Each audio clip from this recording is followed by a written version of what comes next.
एक बार की बात है। एक नौजवान लड़का बाहर से युद्ध कला में निपुण होकर अपने गांव वापस आता है।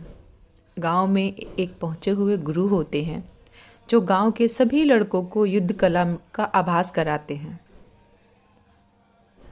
वह लड़का एक दो दिन गांव में घूमता है और यह जान लेता है इस गांव में प्रसिद्ध होना है तो इस गांव के गुरु को युद्ध में हराना होगा। वह उनके आश्रम जाकर उनको बुरा भला कहने लगता है।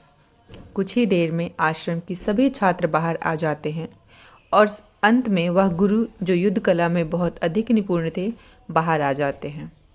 वह लड़का जैसे ही इन गुरु को देखता है तो अपशब्द कहने लगता है।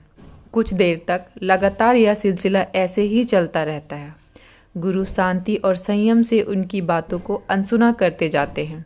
इससे लड़का को अधिक चिढ़ जाता है और उसके पूर्वजनों को ना जाने क्या क्या कहता रहता है। बहुत देर तक जब गुरु कुछ नहीं कहते तो वह लड़का और अपशब्द कहकर फिर उस आश्रम से वापस चला जाता है। जब वह गुरु अंदर आते हैं तो आश्रम के सभी छात्र फिर कहने लगते हैं, आप इतने कायर कैसे हो सकते हैं? आप युद्ध में इतनी अच्छी कला जानते हैं और आप हमें भी युद्ध करना सिखा रहे हैं। अगर आपको उससे नहीं लड़ना था तो आप हमको आदेश देते, हम उसको तुरंत मजा चखा देते। पर आप तो बहुत कायर निकले, हमें आपसे यह उम्मीद नहीं थी।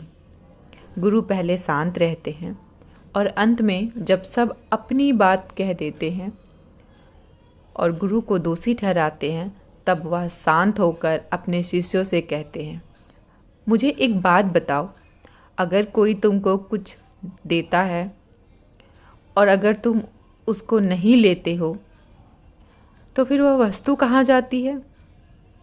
उसमें से एक बोला, फिर वह वस्तु उसी के पास रहती है जो हमें देना चाहता है, क्योंकि हमने तो वह ली ही नहीं। गुरु मुस्कुराते हैं और कहते हैं, यही तो मैं तुम लोगों से कहना चाहता हूँ कि जब मैंने उसका अपमान, क्रोध और घृणा ली ही नहीं तो वह उसके पास ही रह गई। आज का ज्ञान तुम लोगों के लिए यही है कि बेवजह अपनी शक्ति का प्रदर्शन ना करें।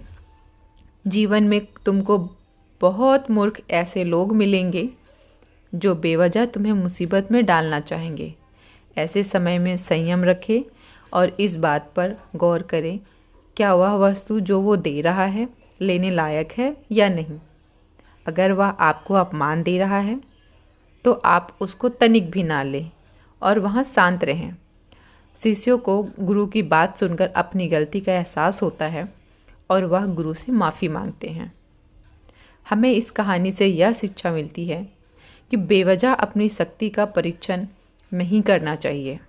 सामने वाले व्यक्ति को भावनाओं को समझकर व्यवहार करना चाहिए। अगर कोई हमें अपमानित कर रहा है और हम अपमान महसूस नहीं कर रहे हैं तो वह अपमान उसी को वापस जाता है। जीवन में हमको बहुत से ऐसे लोग होते हैं जो हमको मुसीबत में धकेलना चाहते हैं और ख़ुद को बड़ा साबित करना चाहते हैं। ऐसे में हमें शांत और संयम और विवेक से काम लेना चाहिए।